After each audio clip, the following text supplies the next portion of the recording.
Assalamualaikum warahmatullahi wabarakatuh.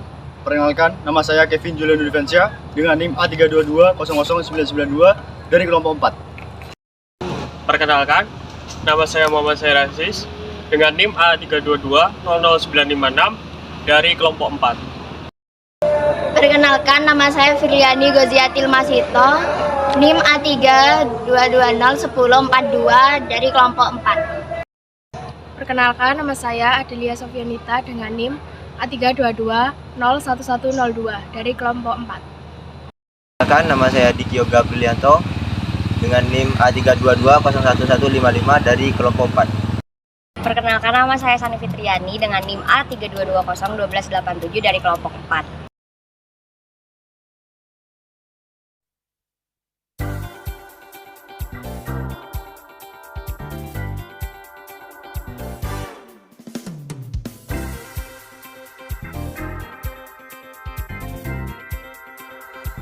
Materi yang pertama yaitu pengertian optimalisasi. Jadi, optimalisasi biasanya dilakukan jika seseorang menginginkan pekerjaan menjadi lebih maksimal dan efisien guna untuk mencapai tujuan seseorang yang akan mengambil beberapa langkah yang strategis.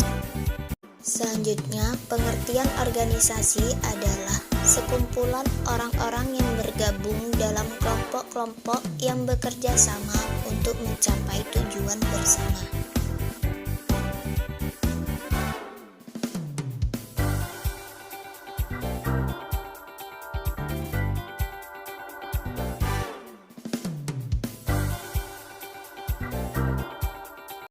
Pembahasan selanjutnya, fungsi organisasi, yaitu memberi arahan dan aturan, serta pembagian kerja mengenai apa yang harus dan tidak boleh dilakukan oleh para anggota dalam organisasi. Pembahasan selanjutnya yaitu fungsi struktur organisasi. Kelompok tani juga termasuk dalam suatu organisasi, sehingga kelompok tani harus memiliki struktur organisasi yang lengkap. Karena dengan adanya struktur organisasi yang lengkap, para petani akan lebih bertanggung jawab terhadap tugasnya masing-masing. Dan jika terdapat suatu kendala atau kebutuhan, dapat berkonsultasi langsung dengan pengurus atau seksi yang bertanggung jawab.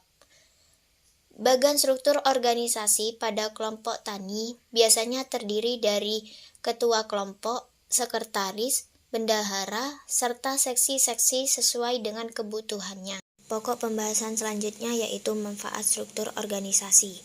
Fungsi dan peran setiap anggota organisasi berdasarkan jabatannya yang bermanfaat sebagai dasar pembagian tugas atau kerja yang berguna untuk lebih bertanggung jawab mengenai tugasnya masing-masing.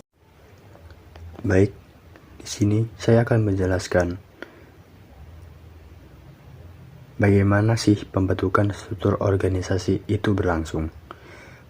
Adapun cara membuat bagian struktur organisasi itu menggunakan dua cara. Yang pertama menggunakan Smart Add dan secara manual dengan menu Insert. Yang pertama, membuat struktur organisasi di Word dengan Smart Add. Selain praktis, membuat opsi Smart Add juga membuat tampilannya lebih cantik tanpa harus bersusah payah. Yang pertama, buka aplikasi Microsoft Word di laptop atau PC, pilih menu Insert, klik Smart Add, mulai membuat bagian dengan pilihan hierarki, pilih desain struktur sesuai kebutuhan, input struktur organisasi dengan nama dan jabatan, dan terakhir, untuk menambahkan kotak baru, klik menu desain, Add Shape. Membuat struktur organisasi dengan shape. Di Microsoft Word, kamu juga bisa menggunakan fitur Shapes. Yang pertama, buka menu Insert, Shapes, Text Box. Buat kotakmu secara manual. Tarik dan drag mouse hingga membuat kotak atau persegi panjang. Lalu, untuk mengubah warna, klik menu Format. Selanjutnya, beri teks pada kotak yang sudah dibuat. Susun struktur organisasi secara manual. Lalu, untuk menghubungkan kotak, pilih Insert, Shapes, pilih bentuk garis. Yang terakhir, gabungkan seluruh elemen dengan klik Group. Kesimpulan, struktur organisasi merupakan bagian penting dari kelompok organisasi. Dengan struktur organisasi yang lengkap, dapat membuat bergeraknya pengembangan keterampilan bagi para petani, tempat untuk menyampaikan pendapat, hingga berkeluh kesah soal masalah pertanian. Di samping itu juga wadah untuk mempertemukan petani yang lain untuk berbagi informasi ilmu, pengalaman, serta informasi yang bermanfaat bagi para petani yang lain. Struktur organisasi yang jelas terdiri dari ketua, wakil, sekretaris, bendahara, divisi, dan anggota. Dengan terciptanya struktur yang jelas, nantinya akan ada pengembangan program kerja yang bermanfaat bagi masa depan para petani dan juga membentuk solidaritas antar petani.